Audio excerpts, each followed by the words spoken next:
Welcome all of you in today's current affairs weekly current affair class, and we're going to cover till from 1st to 7th.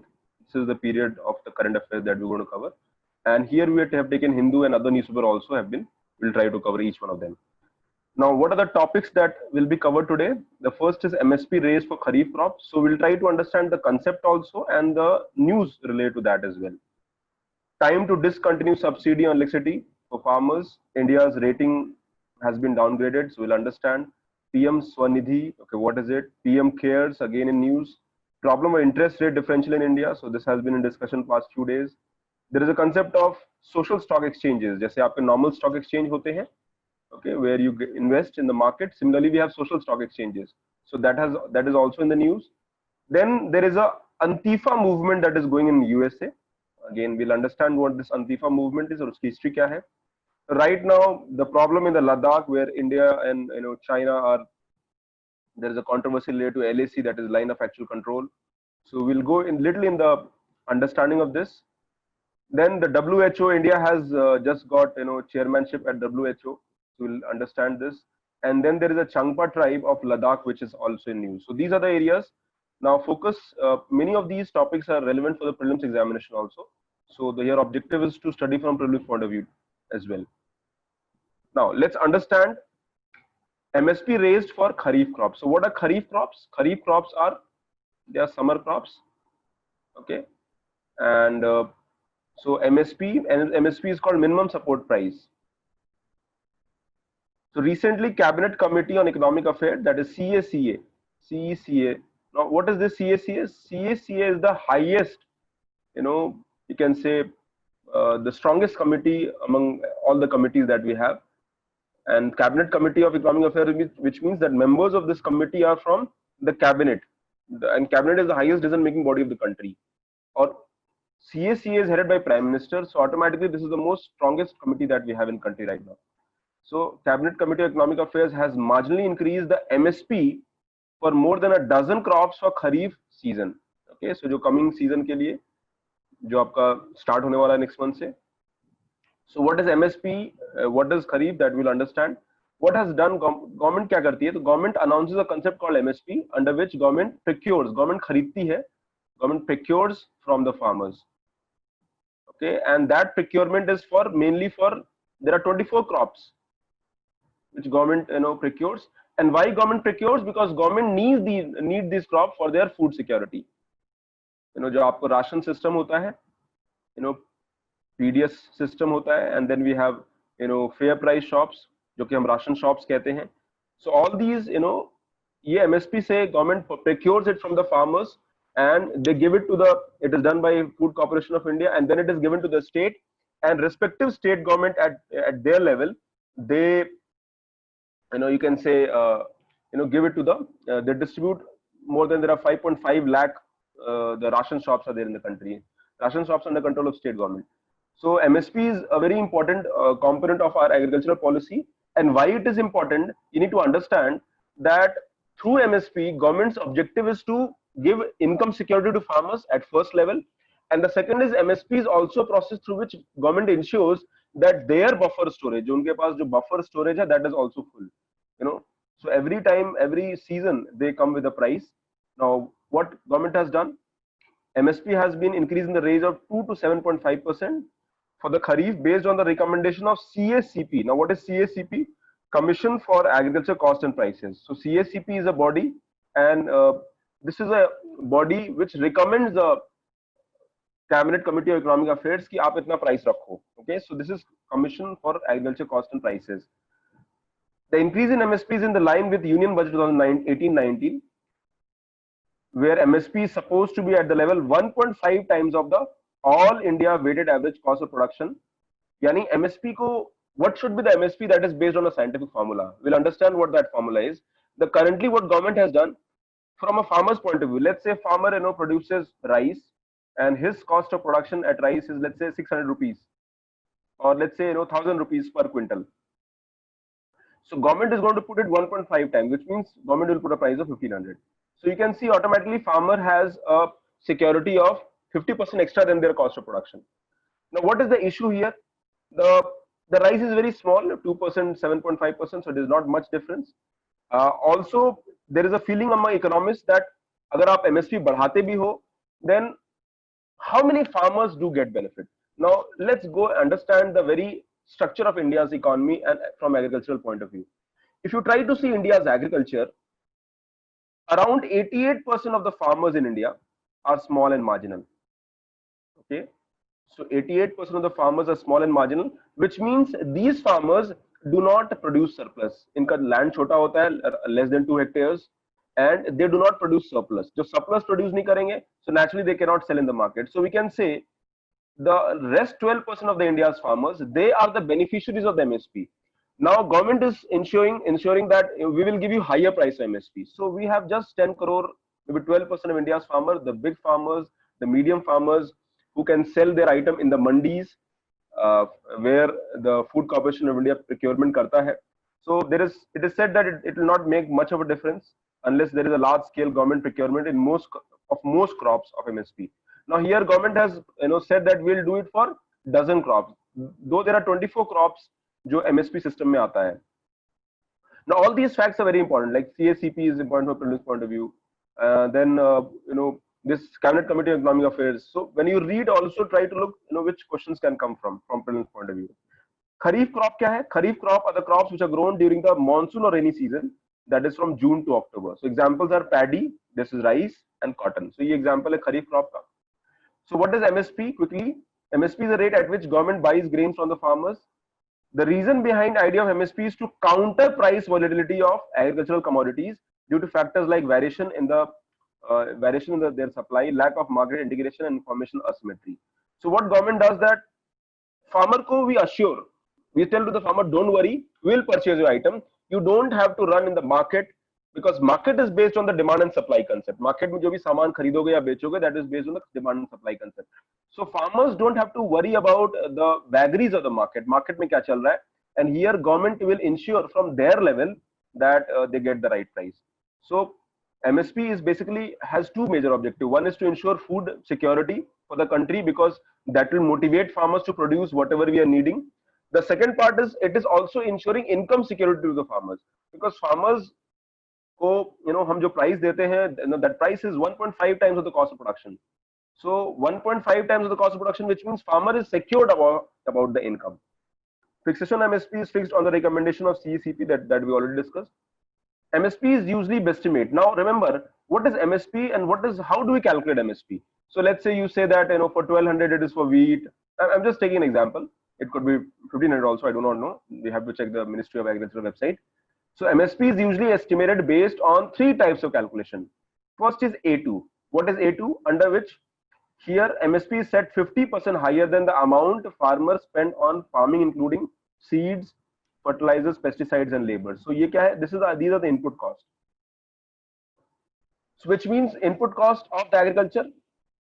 Whatever is the input cost, let's say per hectare input cost is 10,000 rupees, 1,000 rupees, let's say, or per quintal input cost is 1,000 rupees. So government will put 50% plus, which is 1,500.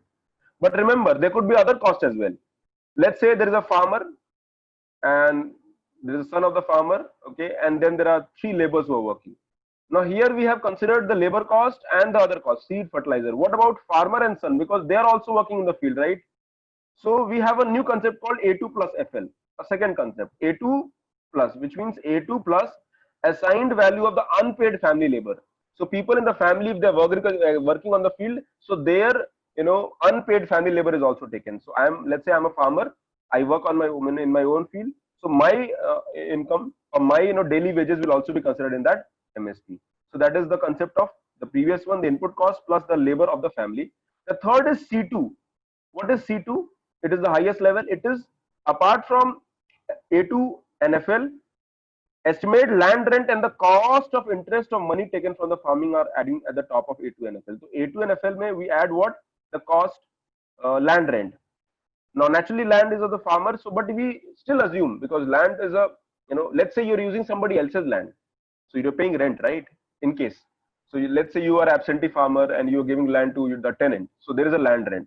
So land rent plus the cost of interest. Let's say you have taken a 1 lakh rupees loan from the from maybe a bank. Okay, so here the cost of interest is also taken.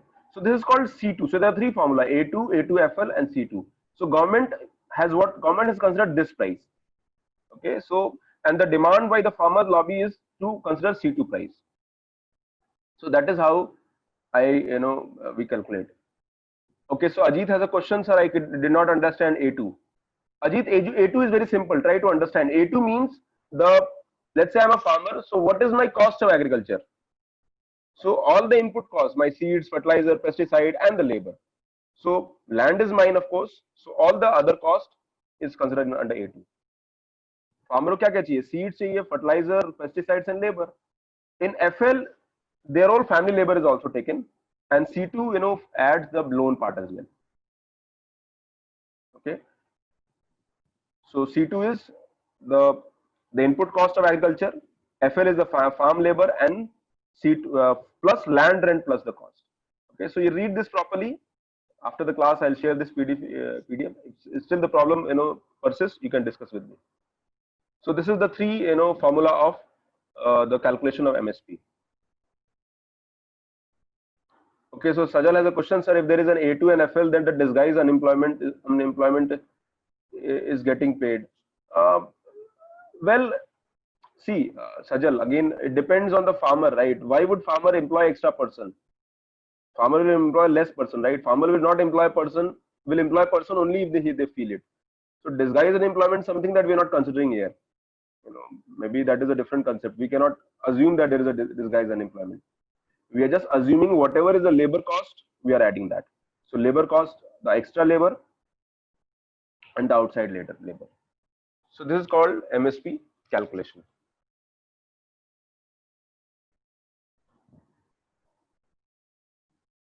Gayatri, beta, after the class, you can go through this PPT, and then if there's a doubt, we'll discuss. Now, how does MSP is calculated? So factors taken into consideration for fixing MSP include demand and supply. Demand and supply. What is the demand of the item? The cost of production here. Naturally, A2 and FL is taken.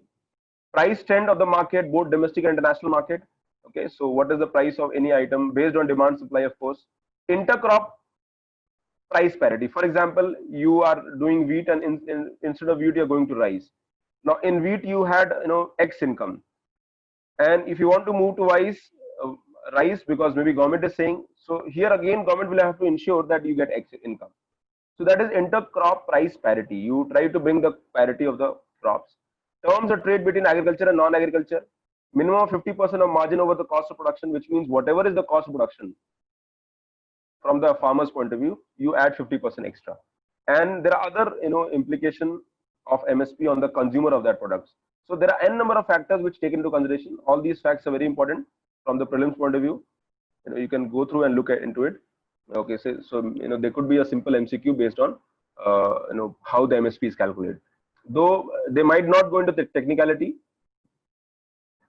Now, what is exactly CSCP? CSCP kya karta hai? CSCP is a body which suggests the MSP, and we have a concept called A2 plus FL. A2 is the input cost of agriculture, and FL is the family labor.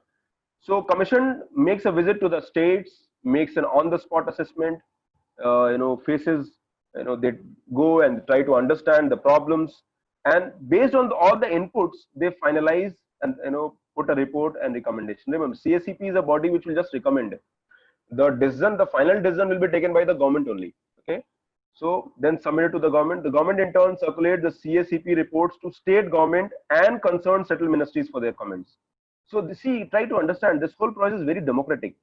The inputs are taken at all levels, and government is trying to bring very transparency in the very process of how much price we should pay to the farmers. After receiving feedback from them, Cabinet Committee on Economic Affairs takes a final decision on the MSP. Everything comes, and then CECA comes in, and CECA will decide whether we accept this MSP or not. Mostly, as per the convention, CACP accepts whatever the recommendations are given by the the CACP. CACA, that is Cabinet Committee on Economic Affairs, accepts the recommendation given by the CACP. Now, who purchases is naturally the Food Corporation of India, is a central nodal agency along with other state agencies. which involved in the procurement of crop. Now, what is the history of MSP? So let's understand the history of MSP and how it came into picture. So the concept of MSP has always been there, but how do we calculate the current, the concept of MSP? So we have a very famous person called MS Swaminathan, and under him a committee, the government has set up a committee called National Commission of Farmers. And the idea, this was in 2004, and the idea was to understand what are the problems faced by the farmers. So this National Commission of Farmer was set up under MS Swaminathan. So it is called Swaminathan Committee. And MS Swaminathan is also called as a father of Green Revolution. He is called father of Indian Green Revolution. Okay. So he is one of the most known experts of the entire agriculture thing. He's very old now. He's 90 plus. So probably, but still you will find his articles sometimes he writes in Hindu. So on 18 November, government constituted this committee. MS Swaminathan is chairman, and the aim was to come up with sustainable farming system to make farm commodities cost competitive and make farming profitable. See, one of the problems in India's farming community, that an average Indian farmer, there is a feeling among average Indian farmer that they they are earning less than other people, so their income is less. Farming is no more a remunerative occupation. Farming says, it is very difficult to survive if you are following farming. And that is why it is very important to come and understand the grievances of farmers.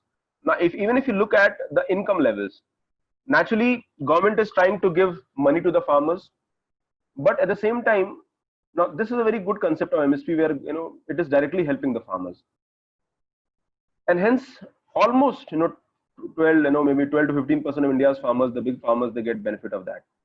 But still the problem remains, the system is not sustainable. But MSP is still the best system through which you can give income support to the farmers. Now, MSP, the report came out on 6, and it recommended MSP must be at 50% more than the cost of production and recommended by C2 method. So Swaminathan committee ne C2 method kiya. All the farming lobby, they want Swaminathan committee recommendation. On the contrary, government has not accepted. Government has taken other formula. So government calculates MSP based on A2 FL method. So people who have come late, they can. It's a very basic concept. You can moment if you read it, you can understand. If still doubt remains, you can reach out to me, message me, or further if the doubt remains, you can discuss on phone also. So that is the first topic that covered. So it was a big topic. The second was electricity to farmers. So what are the what exactly practice do we follow in states like Tamil Nadu, in states like Andhra Pradesh, in states like Punjab? Government gives free electricity. But remember, this free electricity has become a big challenge for us now. This free electricity has maybe impacted our exchequer. The subsidy cost is going up every year. The cost of producing electricity is also going up. So it is a very challenging aspect. And central government is trying to urge the state government. Now remember, power is a state subject. Sorry, power is a concurrent subject. So most of the distribution companies, DISCOMs, they are under state government. And since the distribution companies are under the state government, they give subsidies to the farmer, and their DISCOMs are always in loss. So they are in heavy losses. And every few years, these DISCOM companies, they go to this respective state government, and the state government go to the central government and say, see, we are facing problem. So what central government is saying is that, see, the problem of free power has to be dealt with, and you have to find a logical solution. You cannot give free power all the time, because whenever you give something free, people will not understand its utility. The center said that instead of giving free power directly, you charge the farmers of the actual price. Instead, whatever is the amount of their bill, you transfer that amount in their account directly. So give them a direct benefit transfer instead of making them electricity entirely free. So that will at least give an idea that who are the people who are getting it and who are the people who are not getting it, because many people are getting it even though they should not be entitled to free power. So that is where it is, government is saying that instead of giving free power, give them money in their account. This is not the first time Union government has recommended DBT, and here government wants that every state should implement from the next year, and they should try to do that. But naturally states will oppose, because agriculture is a very sensitive subject. 50% of India's population is involved in agriculture, so naturally the employment is here. There's a huge farm lobby is there, the state governments, they they don't want to show that their decision is anti-farmer. And if you say something, even a slightest thing, even if you talk logical things about farming, people will oppose. So Tamil Nadu was the first state government to give free power in 1984. Then uh, here Tamil Nadu state government chief minister has said, see, we have to give it. Similarly, Andhra Pradesh, Telangana, and Punjab have also the problem. But try to understand why central government is so hell bent, and why, what is the level. See, try to understand the overall power subsidy bill is around 33,000 crore rupees. So that is huge. So 33,000 crore rupees is the power subsidy bill, which means this much amount of free electricity is given by the state government. Now, do you think it is sustainable year on year, every year? Try to think from economic rationality. See, tomorrow you'll go in the service and you'll always come across a concept of economic rationality versus populism, popular decision. Now, where will this money come from? Naturally, from taxpayers' money. Where will this money come from? So that is a problem. So you have to find a way out. You have to create a mechanism which is sustainable in long run. You cannot go keep paying from your pocket every time. So last 15 years, Maharashtra has scrapped the scheme. Similarly, Karnataka has been implementing, and they want to bring DBT. And the idea is, how do we, who will bear this loss? Because the state government, the DISCOM, they are already in loss. Instead, now extra, they are also bearing this loss of the free electricity. So this has to be done away with. And the reason central government, the first is wastage of water electricity. So when moment you get something free, water and electricity, water is also free and electricity is also free. So there is no bar on you. You can go on using it. There is a financial stress, but not only financial, because overuse of water, there is a impact on the wastage of water. So wastage of water is a common phenomena. And here farmer, they do not understand, because short-term benefit is something what you're looking at. What about 2 decades down the line? What if there is no water? And hence we have to explain them. And if you make the farmers pay even a little amount, let's say, I'm not saying that you ask them to pay, you ask them to pay subsidized amount. So moment you pay, you understand that I'm paying it, which means it is my responsibility to use judiciously. If you are not paying and you're getting free, which means it will be misused. So there's a data that is India is the largest user of groundwater at 251 billion cubic meter, exceeding the combined withdrawal by China and US, as pointed by Bharat Ramaswamy of Indian Statistical Institute last year. So which means that is huge. Now try to understand. There are two sources of water. One is called surface water, and the second is the groundwater. The surface water is, of course, from the the running system, maybe rivers, maybe you have a tank system, then you do some storage, rain, okay, and then the groundwater. Now, because surface water, India is a country where rainy season is available only for 3 or 4 months. Similarly, the water availability in the rivers also is only for a few months. So naturally, there's a lot of dependence on the groundwater, and hence the misuse. So worrying rate of groundwater depletion in some areas like Kaveri Delta in Tamil Nadu, Sangrur district of Punjab. So there is a huge challenges. In fact, I read a report when since 1980s, the water table has become 1/3 in many parts of Punjab. And also Punjab has a basin topography. Okay. So what is a basin topography is like this. The land is like this. So now here you are doing agriculture, not exactly like this, but something like this. So let's say you are doing agriculture here, and if you are using water, an overuse of water, which means there will be waterlogging. So the waterlogging will happen, and when there is waterlogging will happen, that will lead to salination of the land. Sorry. So जब waterlogging होता है, तो after waterlogging, the water will evaporate, and when the water will evaporate, it will through capillary action, the salts across the soil, it will come to the top. And when the salts they come to the top, it is called salination. So that is a big challenge, because then the land becomes bad for agriculture, the future productivity impacts, and if it is further continued, it might be turned into desertification of land as well. So that is where it is important to understand the utility. The groundwater should be used judiciously, and this water has been accumulated in ground at the ground level, probably after maybe hundreds of years of recharging. So we need to recharge as well, and naturally the only way forward is that you use judiciously. To sustain the activity, farmers need to go for submersible or high capacity pumps, because once the water table is going down, and you install more pumps. It is believed, now you can see the number of pumps in last 12 years has increased from 17 lakh to almost 30 lakhs. So there's a sorry state of affair. We need to explain to the farmers, see, you can use water, but let's say a land requires 100 liters of water, and instead of 100-liter water, you're using 200-liter water. So naturally this 100 surplus water is going to be waste. So there's a misuse of a scheme, which is not about the section of farmers, but also field officials who have to be blamed. So this is a very worrying issue, not from today, since almost many years. In past 1 decade, I've been teaching, and this issue comes again and again all the time.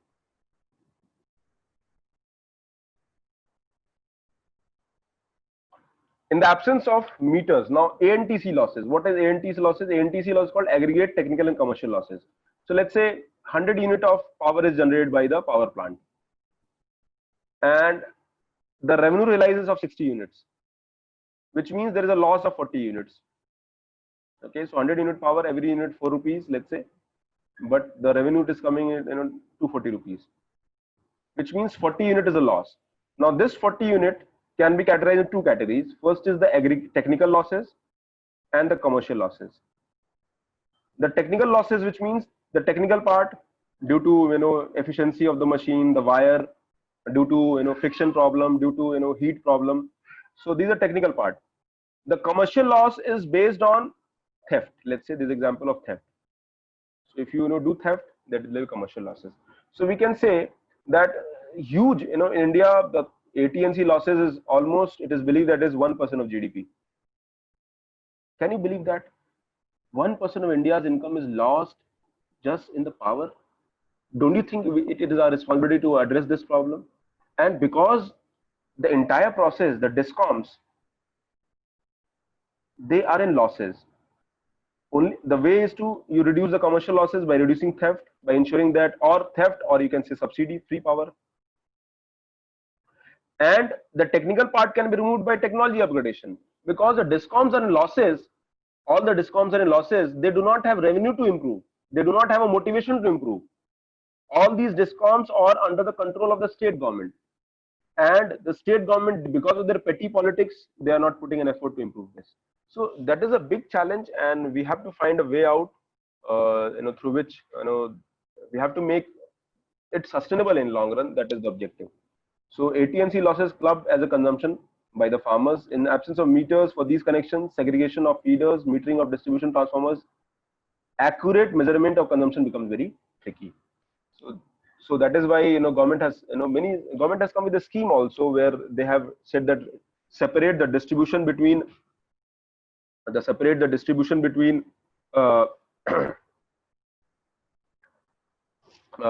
can say the commercial agriculture part and the household part. Okay, so these are the problems that India is facing in the past few years.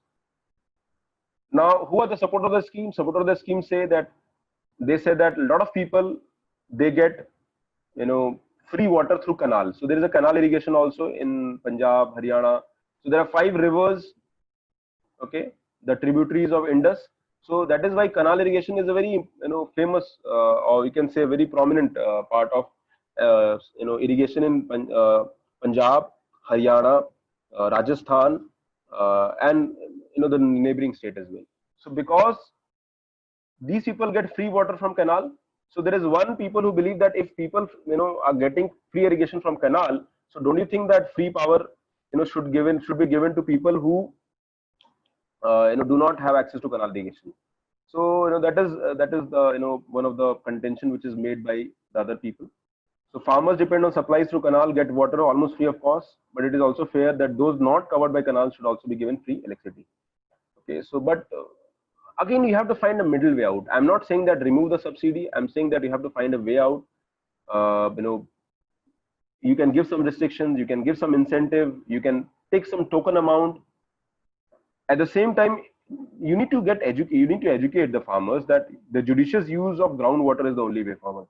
We can't go on and on. Maybe after 2 decades there is no water. Then what you will do? then what you will do? So we have to, and groundwater, and also we have to create a scientific mechanism. And here I think investment is needed. Under this scientific mechanism, the objective is how do we recharge, and recharging is called aquifer management. So we need to focus on aquifer management, rainwater harvesting, or we have to create traditional methods also which can be done. So because water is future, without water we cannot survive. So that is the total concept of subsidy and the concerns related to those subsidy concept. Making the use of situation created by COVID-19 pandemic, center is trying to make lasting changes in areas which were major long overdue.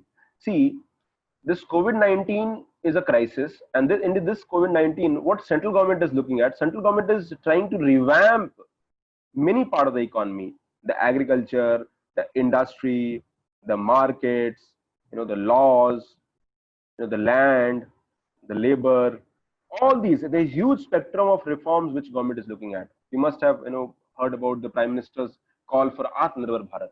So Atmanirbhar Bharat, or a self-reliant India, they want to bring reforms under power sector, land sector, agriculture sector, labor sector, investment, infrastructure development. The laws have to be more simpler. Massive technological and digital revolution should be scaled. Already it is there, but it should be scaled. So that is what government is looking at. But the states are opposing. In the previous week classes, in the previous week class, I discussed how the problems of DISCOM was also discussed. So similarly here also these problems are there. So we'll see how the state government respond, because see, ultimately the execution will lie with state government. Central government can do little. Central government can make laws. Central government can create mechanisms. Central government can incentivize state governments. You do this, or you do this, or you don't do this. But ultimately the real execution on ground has to be done by the state government. So I believe the state governments also need to be taken into confidence, and they need to be nudged. उनको आपको थोड़ा push करना होगा. They need to be pushed. They need to be motivated. They need to be incentivized. Then only things will happen. So at least in the area of power, its attempt can yield meaningful result only if there is a change in the mindset of the agricultural and power political parties toward the concept of free power. So concept of free power has short-term political gain because you win elections, and government is saying that use this opportunity. India's rating downgraded. Now, Moody. What is Moody? You must have heard. So there are certain international rating agencies.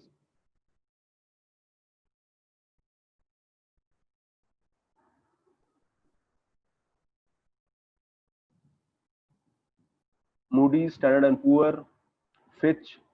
Okay, so these are some international agencies. So they give ratings about economy, okay, investment scenarios, and based on those ratings, if the ratings are good, so foreign companies, they invest in India based on the rating. If they feel the rating is good for a country, they will invest. Also, if the rating are poor, the ability of a country, so let's say rating is the ability of a nation, let's say India, to raise loan, the external loan from outside the country, also get diminished. So mainly Moody is a body which looks at multiple parameters, and how the country, how good India is for investment destination, and it is true for individual investors also, and it is also true for the country as a whole for investment purpose. And how they decide that whether a country is doing good or a country is doing bad, they have some macro parameters. For example, economic growth. So India is doing well, India is growing well, India ki income grow kar rahi hai, GDP is growing, so which means economic growth could be one parameter. Then next is the debt level of a nation, debt. Okay, what is the debt on country? Okay, then the market trend.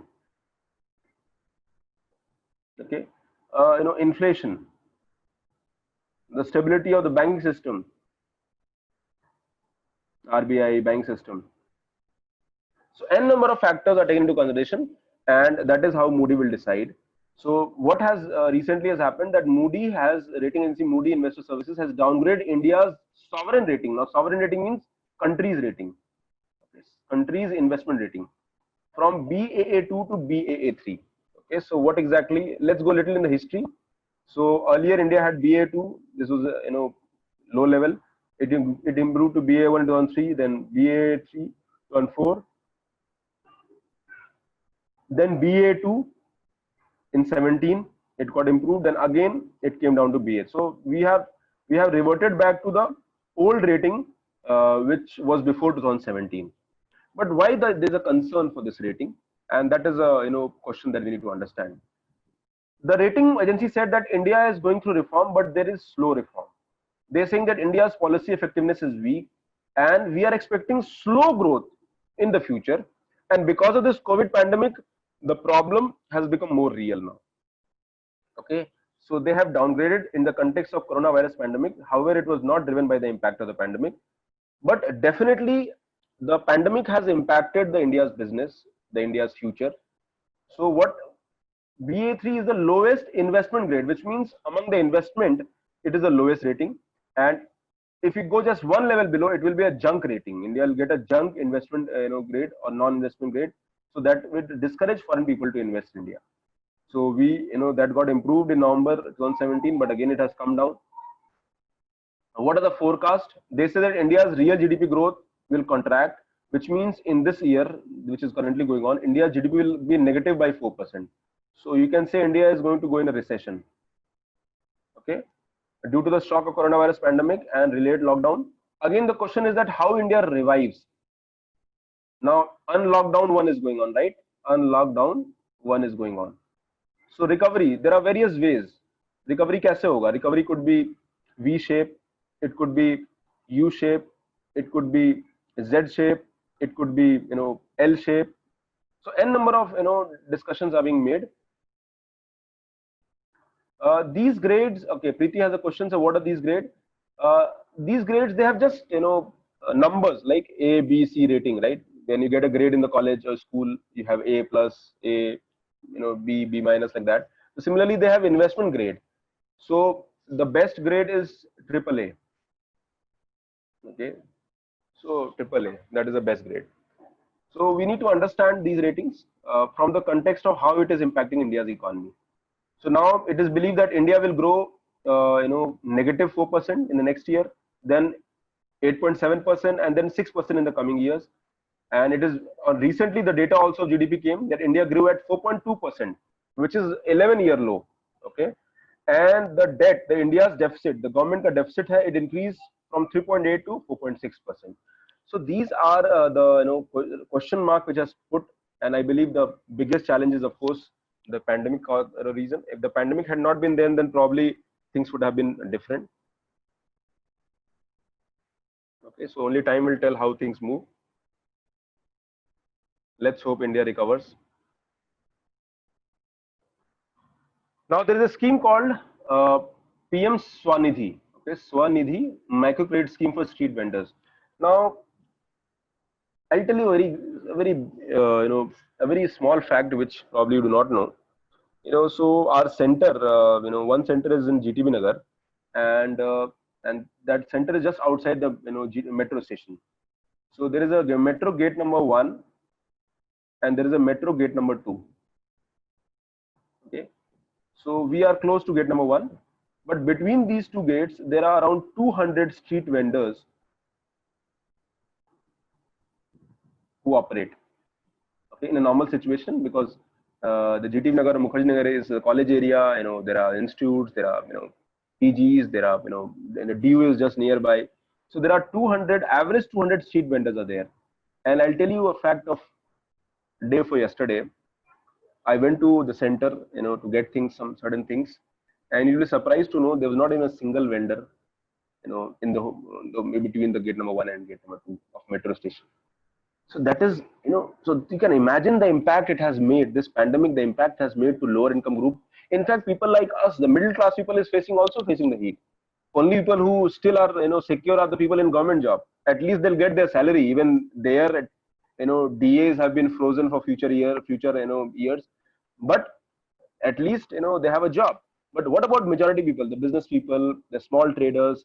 Forget about medium, big businessmen. Talk about the small petty traders, the street vendors who daily survive, little bit. So that is why government said that we have to help these, street vendors, and this is Ministry of Housing and Urban Affairs has launched Pradhan Mantri Street Vendor Atmanirbhar Nidhi to provide affordable loans to street vendors. Earlier, the scheme was a part of Economic Stimulus 2 of Atmanirbhar Bharat Abhiyan. The scheme will benefit vendors, hawkers, thelewala, people involved in goods and services related to textile, apparel, artisan products, barber shops, laundry services, etc. So these street vendors, they are unorganized sector, and here government is looking out to reach out to at least 50 lakh street vendors in the coming year. So what exactly is the objective? To provide affordable loan of 10,000 to more than 50 lakhs street holders uh, who had their business operational on or before 24th March, and the scheme will be valid till next year, March 2022. And who is a technical body? SIDBI, that is SIDBI, Small and Industrial Development Bank of India, is a technical partner in the implementation of the scheme. It will manage the credit guarantee of the lending institutions through Credit Guarantee Fund Trust for Micro and Small Enterprises. So all these small, street vendors, thela wala, ready walas will get, money, and that money will be up to 10,000 rupees, so that they can start the business again. And once the business goes on, they are expected to pay it 1 year in small EMIs. Okay, in small EMIs, whatever the earning goes in, so they can pay. And here, if they pay, they'll get interest subsidy also, which means if they pay on time, they don't have to pay even a single rupee of interest. So that is what the objective is. And suppose this loan fails, because why would bank give loans if the loan fails? Then in that situation, government will give credit guarantee. Okay, so government will give credit guarantee. That means another scheme, vendors can avail working capital loan of 10,000, which is repayable in monthly installment within 1 year. On timely early repayment of loan, an interest subsidy of 7% per annum will be credited to the bank account of the beneficiary, which means 7% आपके account में it will be credited, okay, on 6-month basis. So that is like a motivation that you pay the amount on time, which means, and the interest rate will also be very less. So you'll be getting an interest subsidy. There's no penalty on the early repayment of the loan. Okay, the scheme is applicable, as I mentioned, to these areas. And street vendors belonging to the surroundings, peri-urban and rural areas are included. So Swanidhi scheme has a very noble intention, I would say. And because of the lockdown, the livelihood of millions of people have been affected. The daily wages, the street vendors, and and they have very small capital base. See, if the business closes on, whatever money they have, they will use that money only. And most of the money they have taken money from some informal sources.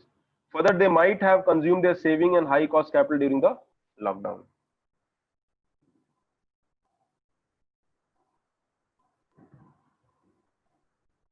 Okay, street vendors usually work small capital.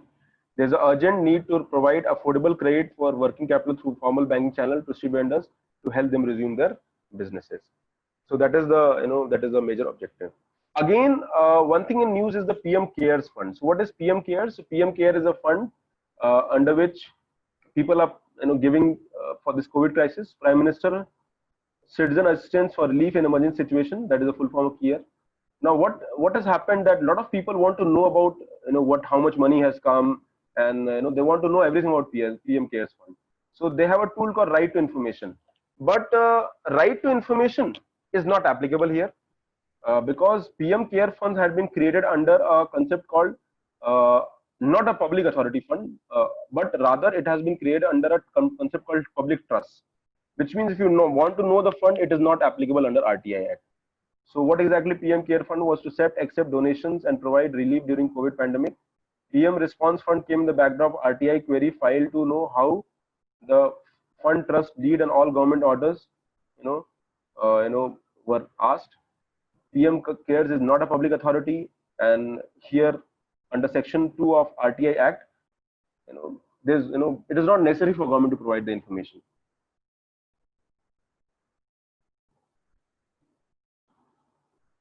Yes, Gayatri, you have a right question. Is this wrong? We are not aware where the money going.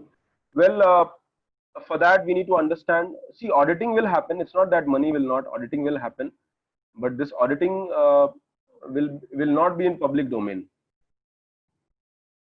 Maybe government will come with the maybe with detail later on, but right now government wants to keep it, because see, maybe I don't know what is going in the government's mind. Maybe government is thinking maybe that if I'll tell how much money the PM Care Fund has, and everybody would start asking that use this fund, use this fund. Okay, so we don't know. So only time will tell.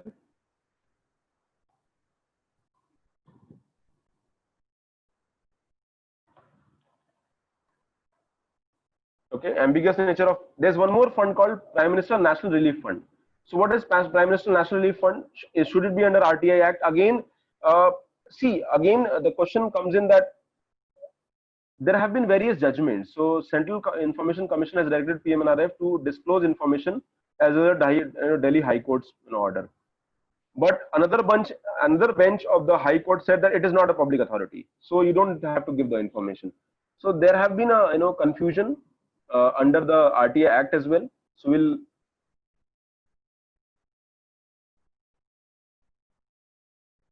okay, I'll come to that. Ananya has a question: what is actually a trust, sir? And what is public trust? Why did government choose PM Care as a public trust and not public authority? Okay, I'll come to that. So ambiguous nature of National Relief Fund. So this PM National Relief Fund was created in 1950s by Jawaharlal Nehru, and he was the prime minister. And here one of the condition was that what is a trust? So you can create a trust, and that trust can be public or private. And the objective of this trust is to maybe do some noble work, welfare, blah blah, welfare. You can open schools, you can do anything. So public trust, anybody can donate here, anybody can help here, and this would be there. Naturally, this public trust will be open for accountability. For example, here the tax might be exempted, and people who run the public trust, they'll be the office holder. They might get salaries also for that. So that is how public trust is managed. Then could be a private trust where maybe individual people or group of people in family, they make a private trust. Again, the objective is same: welfare, running a school, institutions, hospitals. But public trust is open. Anybody can be the member of public trust, and public trust is also open for donations. But public trust does not mean that the information is open for everybody in the public. Okay, it is they have certain rules under trust which can be given to people who are which have the authority. So again, I have to go into the rule and regulation of what exactly public trust do. So here, this PM Cares is not under public trust. PM Trust is under public trust, which means they're not open to scrutiny. There's another body called Prime Minister National Relief Fund, which was created by Jawaharlal Nehru. It is also a trust, but one of the members of trust was supposed to be the Congress president. Okay, so which means that even though it is a body created under PAMNA, one of the members of the trustee or one of the trustees should be Congress president, which I believe Mr. Modi felt that this should not be the concept. You should not have a opposition party member or why Congress, why only Congress party, why not other party, or why party, there's no concept of party here. And that is why he created PM Cares also at the same level as trust. But again, here the concept of trust will be taken differently. Here again it is not open for the Congress president. So this was a debated issue in the end of March, and so that is the whole concept. So right now, if you want to know how much money has come in public PM Cares, you don't know. You want to know how much money is there in the Prime Minister National Relief Fund, you don't know, because it is a trust managed by public trust, but it is not open like a public authority. So naturally here the audit is done by an external body. CAG will not do. CAG is the biggest body for auditing. It has clarified that it wouldn't audit the PM Cares Fund. It is a charitable organization. It is also based on donations from individuals and organizations. PM2 not audited by CAG, but it is audited by an independent auditor outside the government of India. So PMNRF and PM Care, there's no difference. Only difference is that there's a different body has been created, because one of the condition of PM National Relief Fund is that a Congress president is one of the trustees, which I believe present government had a problem. So it is created under Public Charitable Trust, which registered on 27th March. It can avail donations and foreign contributions and can get 100% tax exemption. It's different from Prime Minister National Relief Fund. So I believe now you understood the reason why PM Cares Fund. What is the purpose? Of course, to public health emergency, distress, calamity, man-made. It includes creation or upgradation of healthcare or pharmaceutical facilities, funding relevant research or any other type of support. So specifically, they have also include areas like pandemic research and all. So that part has also been added in the PM Cares concept.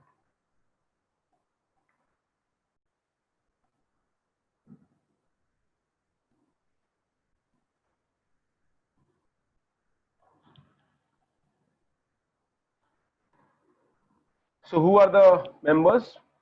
PM is the chairperson, Defense Minister, Home Minister, and Finance Minister are the chairperson. And the trustees are nominated by Prime Minister, who shall be eminent person in the field of research, health, science, social work, public administration, and philanthropy. So there will be 3 trustees, which means 3, 4, 5, 6, 7. There are 7 trustees are there, right? Okay. Among these 3 will be nominated by the Prime Minister, and others would be the topmost ministers of the country. Okay. So this is the concept of PM Cares.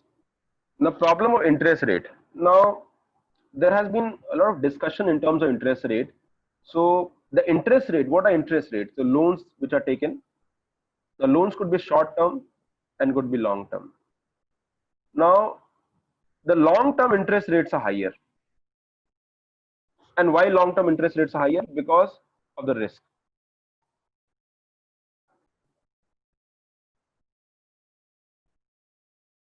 No, PM, any trust is permanent. So Ankit is asking, sir, PM Care Fund is permanent or only till Corona crisis?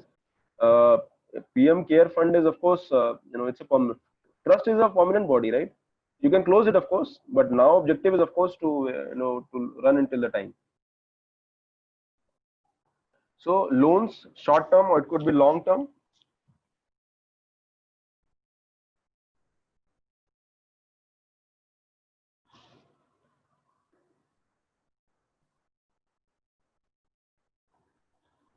Okay, long term loans. So they could be short term or they could be long term. So loans, if the long term loans are interest are higher, and why banks put in high interest rate?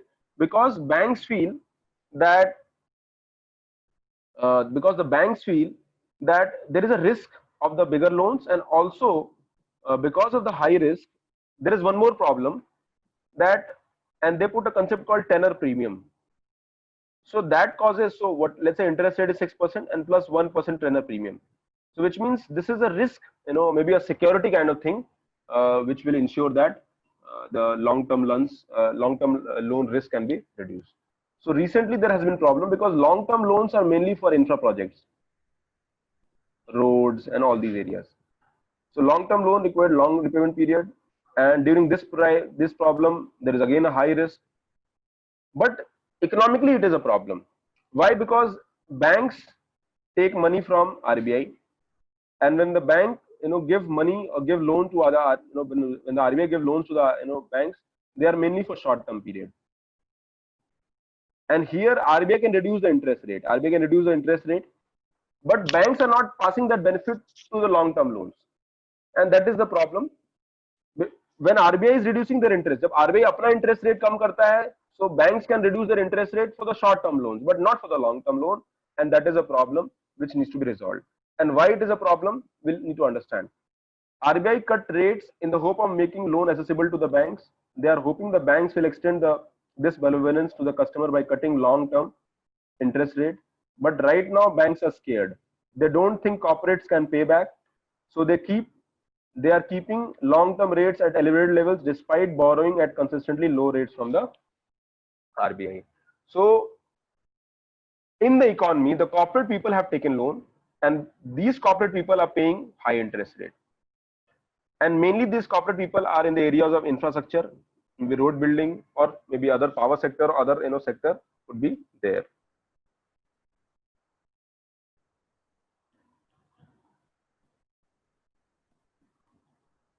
What happens when there is a gap between long-term and short-term interest rate? Well, capital is not cheap. Capital is difficult, and the businesses get impacted because the cost of borrowing is higher. So the cost of business is also higher.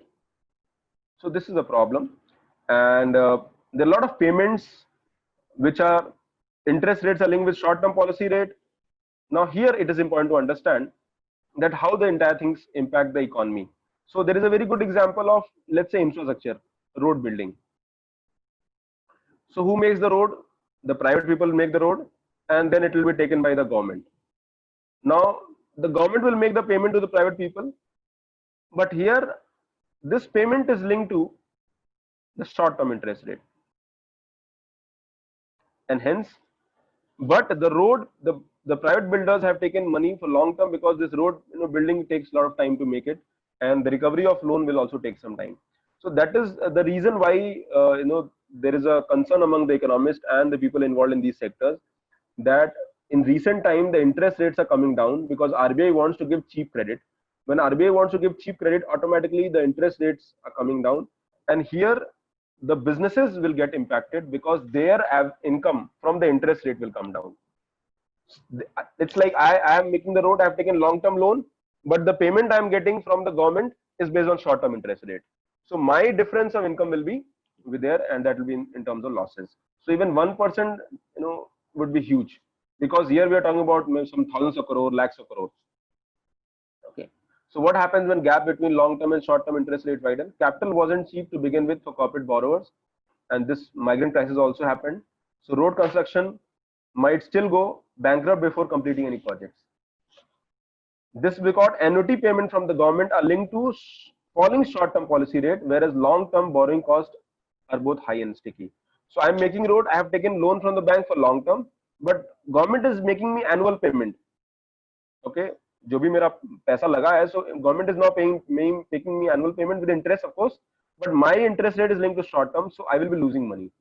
So this is the problem with the long term and short term. So there is a feeling among the people, the economists, the people involved in this sector, that government should come with the approach, because what has happened in past 2-3 months, RBI has reduced repo rate. What is repo rate? Rate at which RBI lends to the banks. So they have reduced repo rate from 5.5% to 4%. So almost you can say 1.5% interest rates are reduced. So repo rate is a rate at which RBI gives money to banks, or gives loan to banks.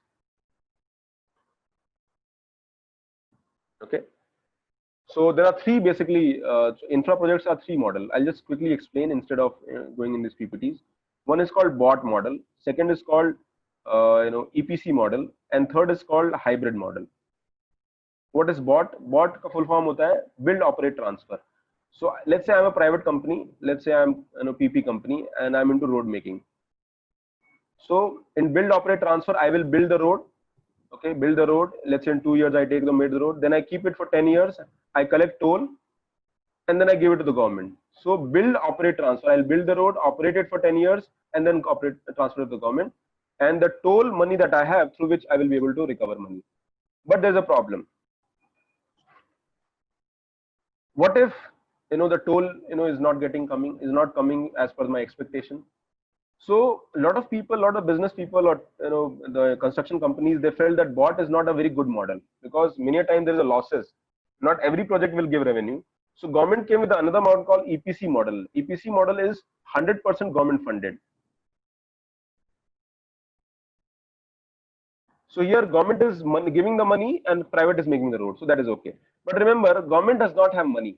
Government have limited resources, and in roads, infrastructure, the kind of money you need is huge. The kind of money you need is huge. So many a times what happens that let's say government wants to spend 100 lakh crore in the infrastructure in the next 5 years. Now government does not have this kind of money, because government can get money only from the budget. But let's say government can say, I can contribute only 20% a year. Rest 80% will come from the market. So all project cannot be EPC, and that is why a new concept of hybrid EPC came.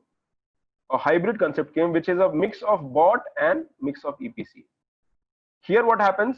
Government pays 40% of the project, and rest 60% is paid by the private people. And these private people, they are made annual payment by the government, maybe in the coming years. Okay, and the toll collection is also done by the government only. But this annual payment consists of two parts: the principal amount plus interest. So this interest is based on short term. When RBI is reducing their interest rate, the payments the companies are getting, their income will come down because of lowering of interest rate. So that is a big challenge that we might have to face. Okay, so NHI is the here build, operate, transfer. Company is building and they are giving to the government. The second could be the EPC model, 100% funded by the government. Okay, but government has a problem of creating revenue. Okay, so here NHI pays the contractor first so that they can help NHI build the road. Then contractor does not operate and collect the toll. Everything is done by the government. The third is the middle path, mix of EPC, and here 40% is paid by the government, and the rest 60% is managed by the private people. But when the road is ready, let's say this road is ready, then what government will do? The government will make annuity payment. Annuity means yearly payment. So 1 year they will pay with interest. But the problem here is that the interest involves fixed component of 3% and variable component. This variable component is based on short-term interest rate. But the 60% contribution made by the private player, it was taken by long-term loans. So long-term loans are costlier, short-term interest rates are coming down. So there's a difference, and that is why this variable component is a big challenge. So variable component is effectively short-term policy rate. RBI keeping rate these keep cutting these rates. Private contractors get less money per installment, even if their roads are nice and shiny, and this can't bode well with them because they probably put up 60% back in the day by borrowing from another bank, which is long term, and bank is charging them long term interest rate, and bank is not ready. So there's a widening gap between short term policy rate and long term interest that could spell a disaster for entrepreneurs and the economy as a whole. So what government can do? Government can come with a special package and might try to find a solution to this problem. So this was in news past few days. This little technical, so read it. If you still do not understand, I have a class tomorrow also. If you still do not understand, again I'll explain it to you. I believe that little technicality is there in terms of understanding, but don't worry. Even if you don't understand, I have a class tomorrow. I'll take it again. What is social stock exchanges? So what is a stock exchange? So stock exchange is a platform, and in this platform, the shares and the bonds are traded. Okay, and you will purchase. Okay, so there are various companies' shares are there, so you can go and purchase, and you can sell and purchase like that. But these stock exchanges, so we have broadly two major stock exchanges. We call one is called Bombay Stock Exchange, other is called National Stock Exchange. Okay, both are in Mumbai. Okay, so these are the major platform, and through which the buying and selling is done.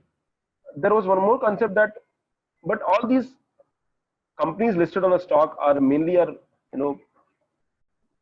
the business firms, the profitable firms. But what about social work? And that is why a concept of social stock exchanges was mooted. That why don't we create another stock exchange, which is social stock exchanges, and the NGOs, non-profit organizations, they can get listed. Let's say Reliance, Reliance is a big company, RL, Reliance Industries Limited. But Reliance is a welfare body also called Reliance Foundation. Okay, so Reliance Foundation can get listed here in the social stock exchange. And when the Reliance Foundation get listed here, or some other NGOs are listed here, so they can raise money from the market. People can invest here. Now, naturally, the investment, if you're expecting very high return in terms of profit, it will not be there. But at least there are a lot of noble people with good intention who want to help the social part. They can invest here. The stock exchange will create a platform. The objective here will not be to make money, but the objective here is to maybe boost the social welfare, the social work in the area. And how do we generate revenue? We need to create a very systematic mechanism of generating revenue for the social welfare and work. So right now, government is a primary body which delivers social responsibility. But a new concept has evolved over the years, and it is believed that society or social welfare or poverty elevation or education or health, it should not be only government's work. Even the private people should be there. The private people should be encouraged, and private people can do through various mechanisms. So now the objective should be that how do we bring private people? How do we ensure that these private people become part of the entire system? So that is a kind of social stock exchanges. and that has been in news. It will allow investors to buy shares in social enterprises, and here the proposal came in budget on 19. It will function as a common platform where social enterprise can raise fund from the public. So if you want to invest here, let's say your intention is not to make money but to help, but here also you'll get interest. You will get interest, but they will not grow like a normal company share. It will not become from 10 rupees, it will go to 15, then 20, then 100. No, like that. Maybe the interest will be defined, the growth will be lesser. It will function on the lines of major stock exchange like BSE and SE. However, the purpose of social stock exchange will be non-profit, not profit but social welfare. They will be under regulatory ambit of SEBI. So SEBI is Securities and Exchange Board of India. A listing of social enterprise and voluntary organization will be undertaken so that they can raise capital as equity. Equity means shares, debt, or like mutual fund. So social stock exchanges was the news, and it can be there. Why? Because India need massive investment in the coming years for human development goal, for SDG, and this can't be done just by government expenditure. As I mentioned, today we live in a society where there's a concept of multi-stakeholder approach, which means the welfare is not only a primary responsibility of the government. It is, of course, government will take the primary responsibility, but there should be other people. There could be corporate people. There could be people like us, me, individuals. There are public spirited people. Everybody can be a part of this society, can be part in the welfare of the society and development. Because government, definitely it is expected from government to do that, but ultimately even the people, if allowed, they should be part of that. So government expenditure, we need to create mechanisms. Social enterprise are very active in India. However, they face challenge of raising fund. They don't know how to raise fund.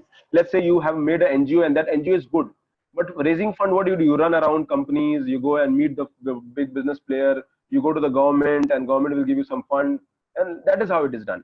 Why don't we have a specialized market where you can go and the NGO track record is put, history is put, and based on that, people who want to do, even the companies who want to do can do that. Okay. So one of the biggest hurdles they face apparently is the lack of trust from the common investors. So this SSC will be there. It will unlock funds from donors, philanthropic foundations, CSR spenders. CSR is the companies, corporate social responsibility. So 2% or 1% of 2% of profit or 1% of the revenue, the companies, the big companies, they spend on the welfare part. This can also come here in the form of zero coupon bond, principal bonds. It can become a repository of social enterprises and impact investors. The registration could be done through standard process. Okay, and again it depends. So there are various. So the SSC can be a future game changer, and the time will tell how this entire thing moves.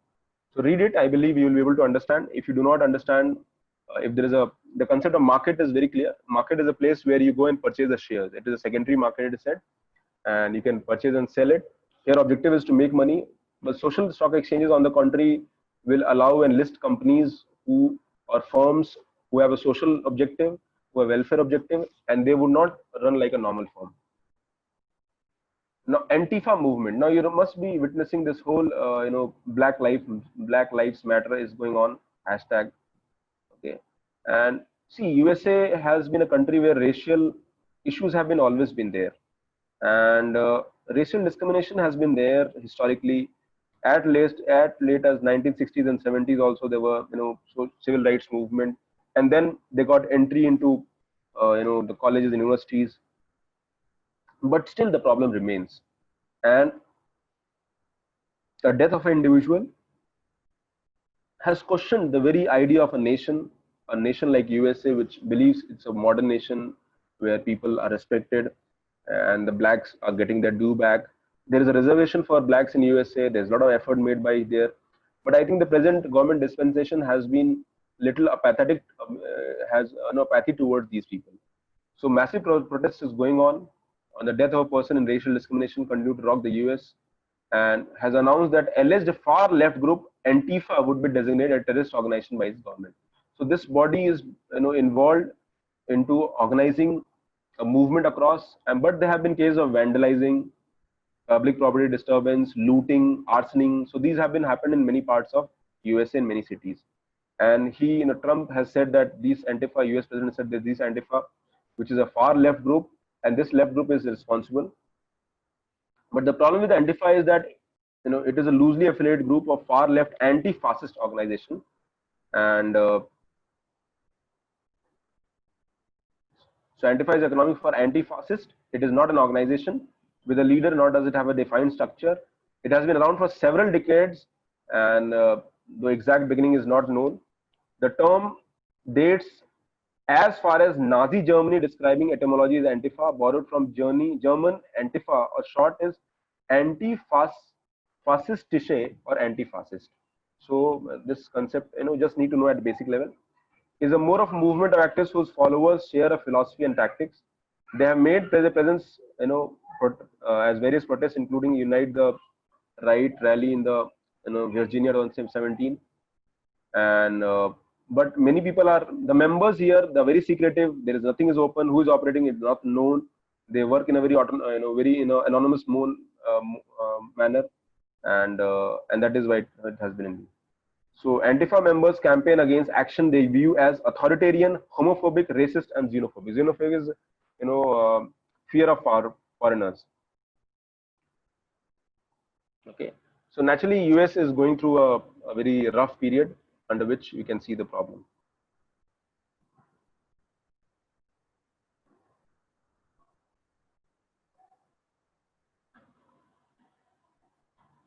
Actives on the wears, I'm typically dressed in black and often wear a mask at demonstration. And the movement trends in USA since 80s. And during elections of President Trump also they were there, and they are and they criticize the liberal politicians that they're not doing enough, and they are against the conservative people, the conservative opponents. The USA has two party, Republicans and Democrats. So Democrats are more into liberals, and Republicans are more, they are right based, or you can say they are more conservative in nature. So Antifa members run website that track white extremist and ultra right group. So that is there. The movement has been widely criticized among the far extreme left and mainstream left and right because of the methods used. They resort. You go euphoria, negativity, arsoning, public property destruction, looting. That is looting. That is something which should not be there. So conservative politics, for publications and politicians routinely rally against the supporters of Antifa, and they say seeking to shut down peaceful expression of conservative views.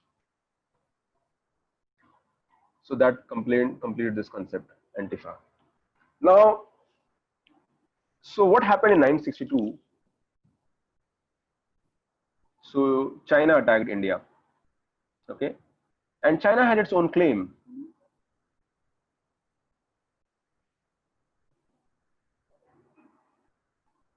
Yeah, it's a virtual organization. Okay, which is there. Not a virtual exactly, but it's a real organization. But they, but it's a very loosely formed organization. Okay. So China attacked India, and China claims that a huge part of, for example, they claim Arunachal Pradesh, as South Tibet. China claimed that many part of land, or many part of the land, between the border between India and China have not been, there has been clarity, there's been less clarity. They have not been divided by the erstwhile British people. So we are facing that burden even today, and we are trying to find a reason to it. But what has happened that today China is not a China of 1970s. In even 1962, China was very strong. But if you talk about today, China is a much stronger nation, and their communist party, if you try to see any communist party, they have a concept called expansionist approach. Okay, so China says that anything in 16th century was a part of China, so they'll say it is, even today it is mine, because it was there in 16th century. What has happened in 400 years, it is less important today. Now they have an expansionist policy approach, and under this expansionist policy approach, the China government, they try to influence the population. They try to create a nationalistic, extreme nationalistic fervor, a jingoism, which means, your love for the nation in extreme form, and you are ready to cause damage to other people also. So that kind of approach, China, the Communist Party of China promotes. And in the recent time, if you can see, the China, has been doing with India, with Hong Kong, with Taiwan, in South China Sea, and many places. But naturally, what is happening in Taiwan and South China Sea and Hong Kong is something that is not our concern. But definitely, this border issues which are happening, is a big cause of concern. So there have been more than 400 transgressions face off each year along the LAC, which is called line of actual control.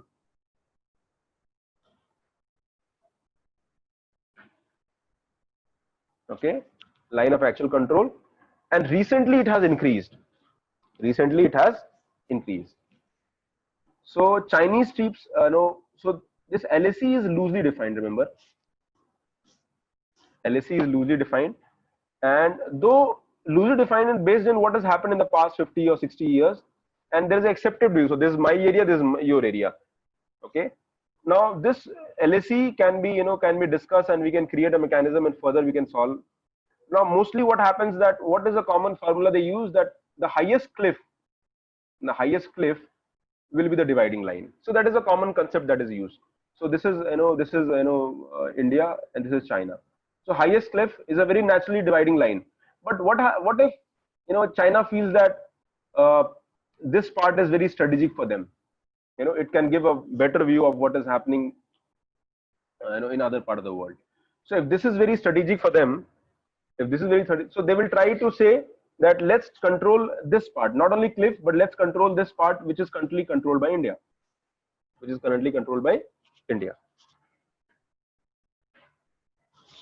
Okay.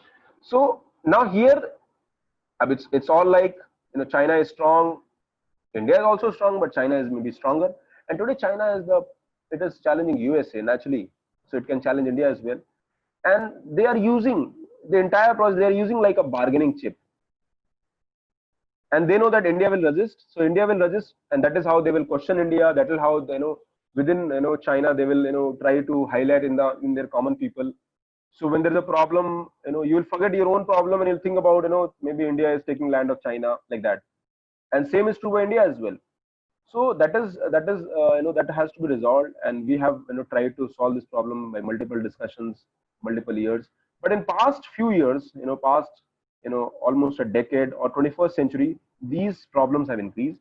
The reason is that China is a much stronger nation. It has a much stronger military, and China is trying to show, or trying to bargain, use it as a bargaining chip, and they're trying, these things. In this whole period, what China has done, that in their side they have built road, they have built infrastructure, and they have ensured that the seamless connectivity is there. So that has been the strength of the China. But what India is doing, that India is also ramping up their effort, making the roads in their area, connectivity, all those areas. But there is a huge tract of land across the border which needs to be sit down and resolved.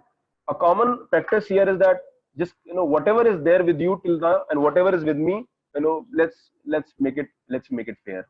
But China thinks that no, if they are able to bargain and take extra land, that will show that they are stronger. But if you allow China to do something like that, maybe it's a trouble for future as well. So these are the problems which have to be resolved, and overall the border problem is a big problem. China does not want to solve the problem. Remember, China will never solve the problem of the border, at least for now, because they know that it is a very easy way to, maybe use as a bargaining chip whatever they want. So here the power politics is more important here. So you can see here this whole thing that is going on. This part is called Askai chain. It is already under China's control, and India has almost a 3,500 crore long LAC unresolved dispute, and there is a witness aggressive patrolling and face off between troops. And right now more than 5,000 forces from both India's and Chinese side are there. Okay, and there is a maybe hand-to-hand fighting has also happened. All these things there. Okay, so Ananya has a question, sir. On what basis China claims a part of our territory? Well, China does not accept the Britishers' agreement which happened, and that agreement, I do not know the exact date, but I think it happened around 1914 or 15. And it was a tripartite agreement, and one was British India, second was Tibet, and third was China. So there were three mainly bodies. So British India, or you can say India. So under that, in 1910, before 9010, China was under Qing dynasty. Okay, but this Qing dynasty lost, and Tibet got free, and they made themselves independent. But in 1949, China, was controlled by Chinese Communist Party of China after the revolution, Chinese Revolution, and they annexed Tibet in the next decade. They annexed Tibet, saying that Tibet was our part before 1910, even though Tibet is culturally different, and Tibet wants to say, see, I do not want to be part of China. But naturally, Tibet is, Chinese government attacked Tibet and they were able to control the Tibet part. Now, if you try to see this land is very strategic because it links Tibet here, because this here is whole Tibet. And here there is a very important province called Xinjiang. Okay, Xinjiang is there is a Uyghur population which lives. And Uyghur population are ethnic Uyghur and they are Muslims actually. In the Tibet area, again, they do not like China. So what happened in this whole agreement in 1915? The Chinese discussion member, they left in the end and they did not agree to the settlement. So naturally Tibet was here, so we signed a deal with Tibet. Okay. Now China says that we will not accept this agreement, whatever has happened, and they say that historically, see, what kind of border or data information you have historically, again, is a question mark is there. These are so such high altitude areas, hardly people ever lived or ever survived there. So even the agreement was there. There was a concept called McMahon Line, which was made by Britishers, which China accepts in many part of India, but does not accept in the area where it does not want to accept. So these are unresolved issues, or you can say the issues which China does not want to accept, and the flashpoints have been adding. But China is using all this to create temper in their own country. So let's understand the background. What does this move China signals? Indian government has two options: that to accept territorial loss as a fait accompli, or face or negotiate or reversal of status quo ante unless a course of PLA unilaterally withdraws. Either way, China's growing internal aggression on the LAC signals the end of Beijing's peaceful rise and its traditional desire to maintain regional status quo with India. The recent president जो उनके हैं, Xi Jinping, he is a person who wants to show China on a very larger landscape, and he believes that this is a time. And after the COVID-19, millions of Chinese have lost their job. Millions of Chinese have lost their job, and the people in China are very unhappy with the government and excesses. See, why in India the lockdown was little, it was successful, but it was more of a porous lockdown. People not listening. Try to understand the migrant crisis. The media is highlighting, and these migrants went in different part of India. For example, in UP or in Bihar. All the cases which have happened in May, 80% cases have increased in May. Just in 80 to 90% cases have increased in May because of the migrant labors. But what Chinese did, China, there's no concept of freedom or dignity or respect. They will do whatever they want to do.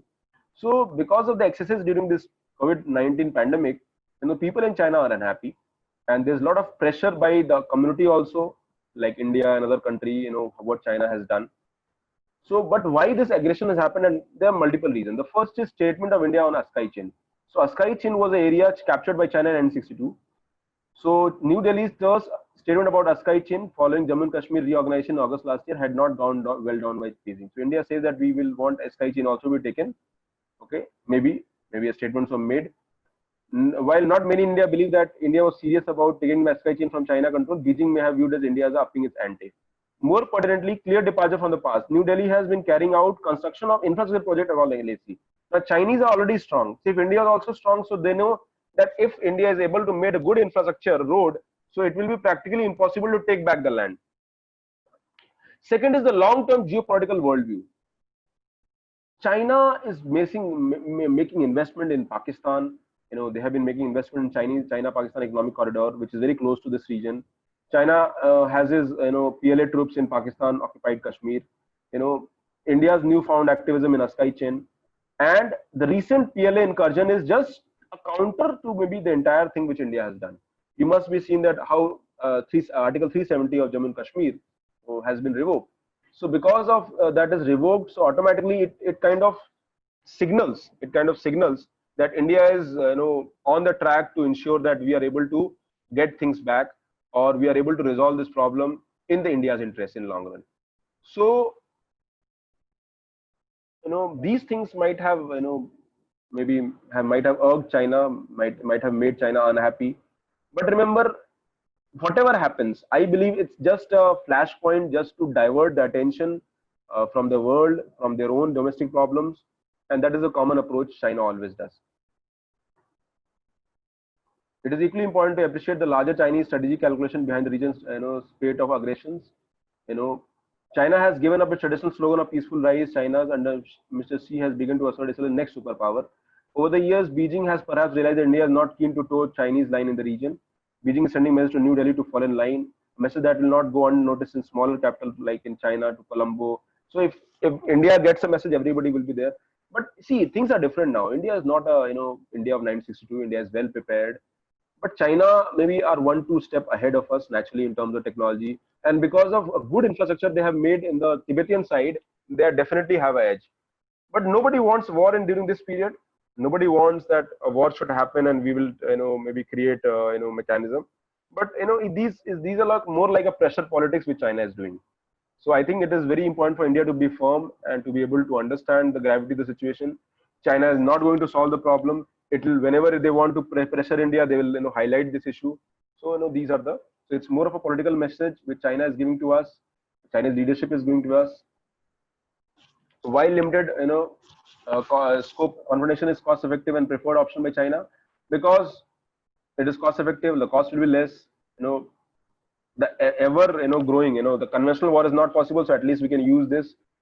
They can make their domestic, in the domestic country, in the China itself, the government will try to flare the tempers of nationalism by using these elements again and again. So ये जो China है, ये China का एक played strategy है. It's a played strategy. They are doing it all the time, and only time will tell how the entire things will change and how things will going to be different. Okay. But China does have an advantage in terms of in terms of military and strong nation. But I think India is not way far behind. At least whatever happens, India has its own strength. Picking a direct fight with India, which might lead to undesirable military escalation, does not suit the Beijing interests. But carrying out minor military expedition, the objective of inflicting small-scale military defeats is precisely what would suit the Chinese political and military leadership. So if they are able to capture some part which is in the control of India right now, so they will feel happy and they will tell their population, see, we have taken the land. Okay. So we have to see how things change in the coming years. If Delhi acknowledged the loss of territory, it would have regained it, but by doing so, from against a conventionally superior power would not be easy. So it's more of a pressure politics, and I believe the idea is to hold back. In 2017 also we had a problem of Doklam. Okay, and I think India played a very strong presence here. And what is happening right now? They have entered so many so there are many part of around that area. It's a very high area, and remember, it's a huge. You can't have soldiers everywhere. So you have post here, you have post here. So this whole area is there. So now since there's a LAC, many a times the territory is so difficult. You can't make a a bar, or you can't make a fencing. So it's very difficult. Many times when the cold is high, when temperature is very high, sorry, very low, then it is it is snow-clad mountains are there. So it is practically impossible. So what if they enter here? They come and make a small base here. They sit there, military here. So naturally, our military, whichever from their base, it will go and they'll try to confront them. So this is what is happening, and in the and right now, more than 5,000 Indian troops are there, and similar equivalent troops are there also. So we'll see how things change. I believe that it is important that India respond. We can't go with tit for tat, but we have to hold our ground. We have to tell, see, we are strong and we are not like that. China enjoys a continental superiority over India. Maritime domain is China's weak spot. In particular, Beijing's commercial engineering interests, which maritime space is crucial. So we are stronger here, and let's see how things go. So we are doing instead of bullet, and you must have heard about that what his name is, that innovator and educator from Ladakh. So he came with the concept that we respond. So trade, just let's boycott Chinese product, maybe just to teach them a lesson. So let's see. It's very difficult to boycott Chinese product because we're practically dependent for China for everything.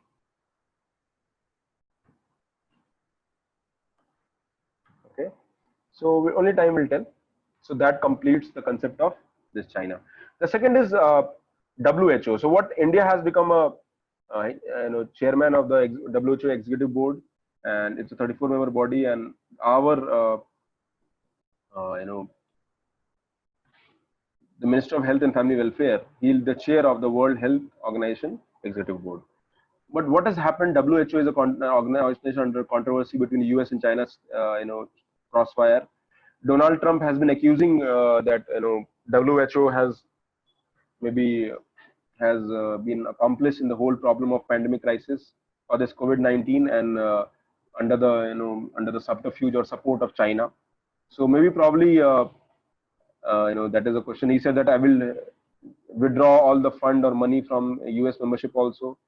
On the contrary, China's Xi Jinping has said that we'll give you extra money. Okay, so that is one reason. So I think here executive body, it is very difficult how to navigate this whole problem and try to solve this problem.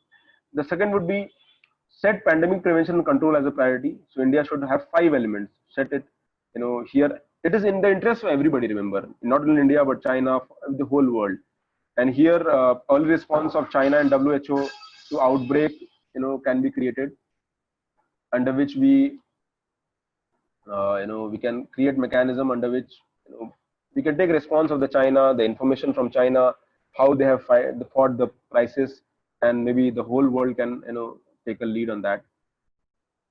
Equitable access to vaccine. So vaccine is something that might come maybe in September, October, end of December, we don't know.